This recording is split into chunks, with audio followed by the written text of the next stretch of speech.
What's going on, guys? Welcome back to the Hands-On channel. Today we're out here in my big shop, actually out here in the middle of working on breaking down pallets and just harvesting more free wood. But anyways, I wanted to talk to you guys about something. You know, we talk a lot about the New World Order and, frankly, the collapse of everything. SHTF is coming. It's here. It's upon us. You know, we feel it. Many of us that are awake, we feel it right now. Many other people, it's going to take a lot longer and a lot more convincing for them to really start taking action. But for those of you that are more advanced along in this whole process, and you've already been prepping for years and years, and you already kind of have enough food for maybe, let's say 6 months at least to feed everybody in your family, and enough water, enough clothing, enough ammunition, enough weapons, right? All of these things have already been taken care of.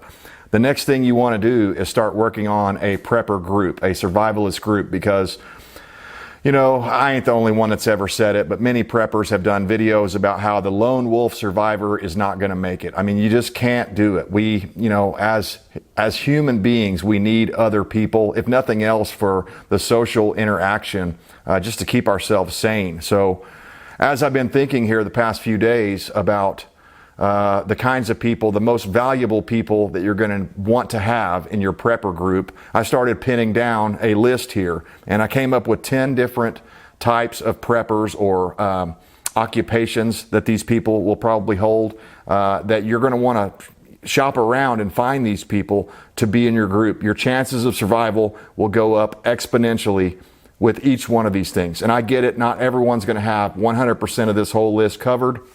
And that's fine. You do the best you can, and hopefully everything else will work out. Other people will use their knowledge combined and be able to, go through the shortcomings. Wherever you have shortcomings, they'll be able to fill in those gaps, right? So let's get into the list here of 10 most valuable people after SHTF collapse.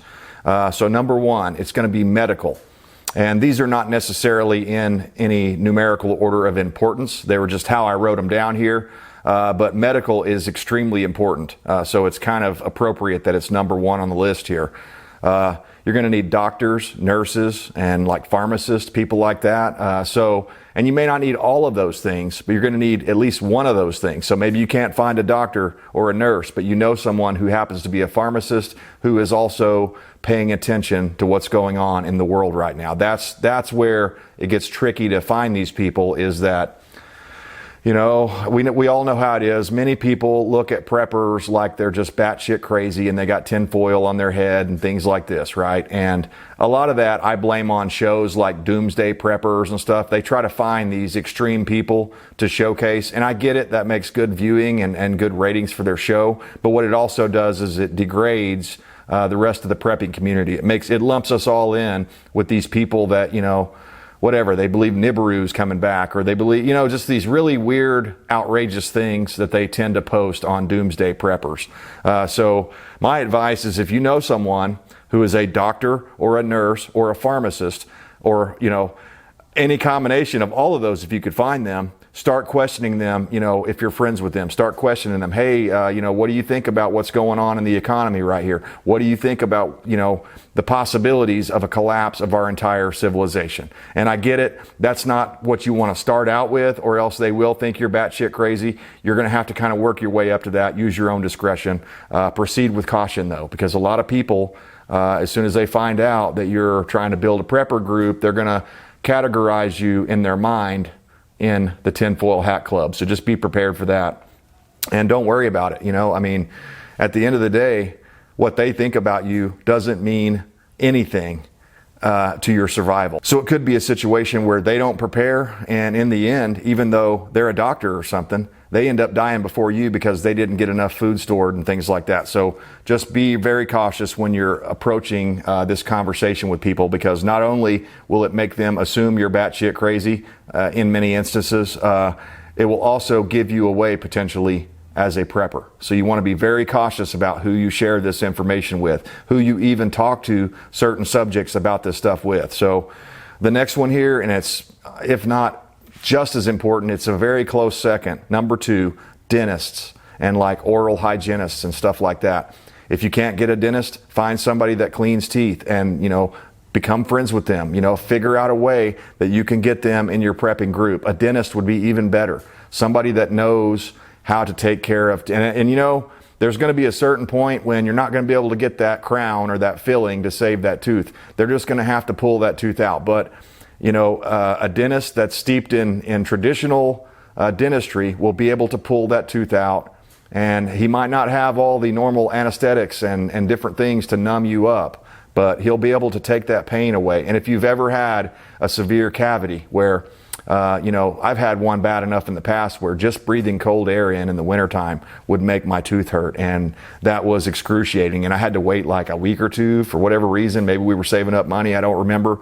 But I was in excruciating pain that entire time. Now, one thing I did was I took ibuprofen, and that actually helped me out quite a bit. So make sure you have some just basic dental care stuff at very least. But if you can get a dentist in your group, that's going to extend your chances. It's going to increase your chances of survival dramatically. So next one, number 3 here, farmers, ranchers, and like, you know, homesteaders and basic gardeners. So these are skills that not very many of the modern people actually have today. So it would be a good idea right now, while the system's still connected somewhat, you know, go out and meet some different farmers. You know, if it'd be really great before the collapse happens, if you could meet these farmers and like, start buying directly from the farms. When you're buying straight from the farmer, you're going to get a lot higher quality products, and you know, it'll have less of the other things, the GMOs and the other things in there, the preservatives and things that they use to ship these things across the country. So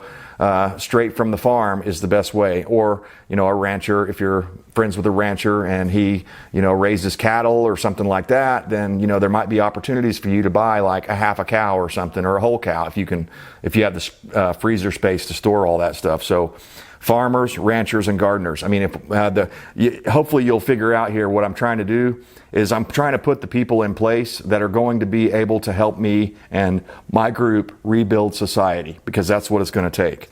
I mean, we're talking about a complete collapse where the government's not going to come in and save you. It's over once this collapse happens. And our only chance of rebuilding will be having the right people in place. So that's why I'm doing this list. Next up here, and this one's close to home for me, because if you follow the channel, you know I am a mechanic. I work on all my own stuff, whether that be trucks, cars, whatever, small engines, motorcycles, lawnmowers, generators, all these sorts of things. You need to have somebody that is steeped in mechanical abilities, because, you know, at some point you're not going to be able to hire a mechanic. So if you know the mechanic can come over and fix your generator, which is going to give you the ability to pump water out of your well, that is a life-saving thing to know. I mean, that's a life-saving thing. You're going to have to either be able to know how to do this stuff yourself, which I realize not everybody's going to be able to just like rapidly download how to be a mechanic like they did on Matrix or something like that. You're going to have to either work at it very hard and learn the basics yourself, or know someone who's a mechanic that's already done this for, you know, 20, 30 years or something and can fix just about anything. So I highly advise that. That's a big deal. I mean, for one thing, most of your general mechanics are going to be able to fix not only, you know, small engines, but even stuff that's not engine related. Just mechanical minded people can fix different gadgets or other things, you know, maybe even go as far as do some light gunsmithing and things like that. That's not really in their comfort level, but their, you know, ability to learn is part of the reason they're mechanics. They can take things apart and put them back together, right? So number 5, carpenters and framers. And this is, or, you know, a basic general handyman type person that can do it all. That would probably be the best. But if you meet a carpenter or a framer, they're going to be able to do all the other stuff too, more than likely, as far as construction and things like that. Because, you know, once the system collapses, you're not going to be able to call up Builder Joe or whatever down at the local, you know, contract supply place. You're going to have somebody that knows how to do it, or do it yourself. So these are things that if you can't find these people, you're going to have to learn these different skills yourself. And that's a much harder, much longer thing to do, because, you know, experience is a great teacher. And without that experience, it'd be really bad for you to be learning during the collapse. So next up, number 6, you're going to want like a seasoned combat veteran or a current military member. Somebody that's like, that's got like infantry skills, things like that, that knows how to move troops around, because you're not just going to be able to bebop down the road with no worries like you can right now after collapse. Everyone is going to be looking at you as a potential target. You're going to be viewed as somebody that has something to offer to someone else that didn't prepare. So having a good seasoned combat veteran around that knows about troop movement and basic, recon missions and different things like that, how to set up a defensive perimeter, things like that are going to be very important. I mean, it's great to have a closet full of guns and a safe full of guns and ammo and stuff like that. But if you don't know how to move and utilize someone else's training, it's going to be tough for you. Now, there are things to do if you can't find a combat veteran in your family or something, or you don't know anyone that's actually had combat experience. You can get all sorts of manuals like I've got one, the Army Ranger training manual or something like that. And it's got a lot of different troop movement and, how to do different things like a pincer move and things like that. And, how to flank your enemy and get around them and attack them from the weak sides and things like that. So these are all important things that if you're not in the military, you're not going to be thinking this way. But if you have a seasoned combat veteran or a current military member that's in your group, your chances of survival will be much higher. Next up here, number 7, this is going to be very important as well. Gunsmith and Reloader. So eventually, something's going to break. You're going to break a spring inside your AR-15, or, you're going to drop your Glock and knock the sights off of it, or something's going to happen. And you're going to need a gunsmith that's competent and capable of fixing things, basically with very little parts, because he's probably not going to have the exact parts. He may have to make the parts. So he needs to not only have some gunsmithing experience and know how to work on almost every different model of gun, but he needs to know how to reload. And it'd be even better if this person was also at least a light machinist. We don't need somebody that knows how to do CNC stuff like that. We need somebody that knows how to run like manual lathes and mills. So once everything collapses, more than likely you're not going to be running that sort of stuff very much, because lathes and mills take a lot of electricity, and unless you had a dire emergency where you needed that mill or that lathe, you wouldn't want to waste your generator fuel on that, right? So just things to think about. A general machinist, gunsmith, reloader, I think is going to be vital to have in your prepper group. Next up here, and this one is often overlooked, but it's one of these things that if you don't have this, number 8, you're going to be in a world of hurt real soon, probably within a couple of, maybe 1 year. Within 1 year, you're going to be in a world of hurt. And partly it's because of the way the clothes are made now. Clothing today is not made to be reused and worn forever. It's made to be thrown away. But you're going to need a seamstress, somebody that knows how to sew and has a sewing machine, a quality sewing machine. Preferably one of the old Tradle style that's manual, but if not, even an electric one that you can plug into your generator for emergency repairs. Here recently, I'm going to tell you something funny. I tend to kind of blow out my socks at the heel. It's just because my heels are rough and stuff like that, so I blow out holes in the socks on the heel.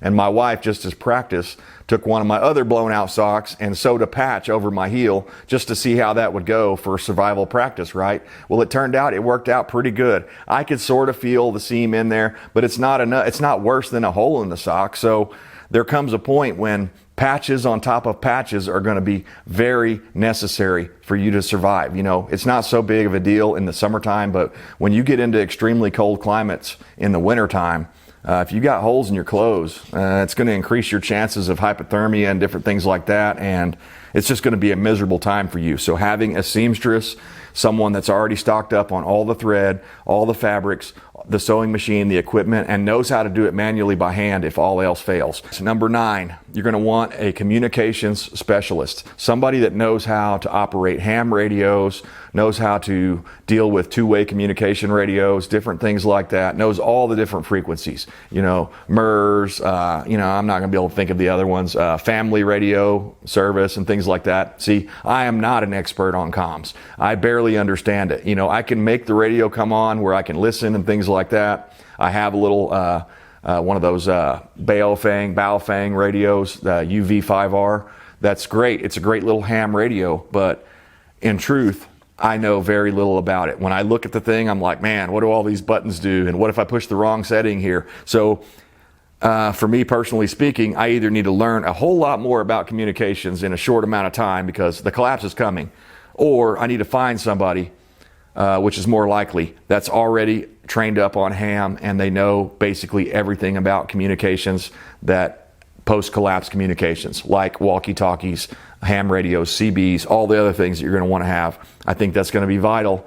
If you can't communicate and your enemy can, your chances of survival have gone down dramatically. So last one here on the list is just a general survivalist. Somebody that has like the primitive survival skills, somebody that knows how to start fire with 2 pieces of wood, somebody that knows how to how long and how to boil and purify water, people that know the old ways. Used to be in our society, we could turn to our grandparents and things like that, and there are still some of them that are still alive out there, but many of those people have passed away, and so a lot of that knowledge is lost. Those people that survived through the Great Depression, they knew how to make things last and make things stretch. You know, for example, they would take the flour sacks and turn those into dresses for young ladies so they'll have clothes to wear, right? I mean, just so you're going to have to think outside of the box. You're going to have to think about things in a lot different way than you do right now. And if you have a survivalist that's an expert that's in your group already, I'm talking hunting skills, processing meat, different things like that. That is going to be ultra valuable to your survival in the future. So guys, there are my top 10 people that I want in my prepper group. Let me know down in the comments, did I miss anything? Is there anyone else that you might add into your prepper group just to give you peace of mind for the future collapse? Because we all feel it. It's coming. I don't have to tell you things are bad. All you have to do is turn the news on. You can see. If you have eyes to see, you know we're heading towards, I mean, not only heading towards it, we're over the edge of the cliff now. We're heading towards the abyss. That's what this is. Hang on tight, guys. It's going to get a lot worse before it gets better. But if you have this group of people, even if the collapse never happened, let's say something happens and the Republicans come in, the red wave in the midterms, right, and they're able to turn this whole thing around and we don't end up collapsing, it'd still be a good idea for your own peace of mind to know these people on this list and have them in your prepper group. You have a lot higher chance of survival if you have a group of people versus one lone wolf prepper trying to make it all 100% on their own. Inevitably, you're going to run into something you can't handle on your own, and it just helps to have other people to bounce ideas off of. So again, let me know what you guys are thinking about down in the comments. I appreciate you staying tuned to the end of the video. I stand for liberty. I hope you do too. Consider subscribing if you like this kind of content. And until then, guys, we'll see you next time.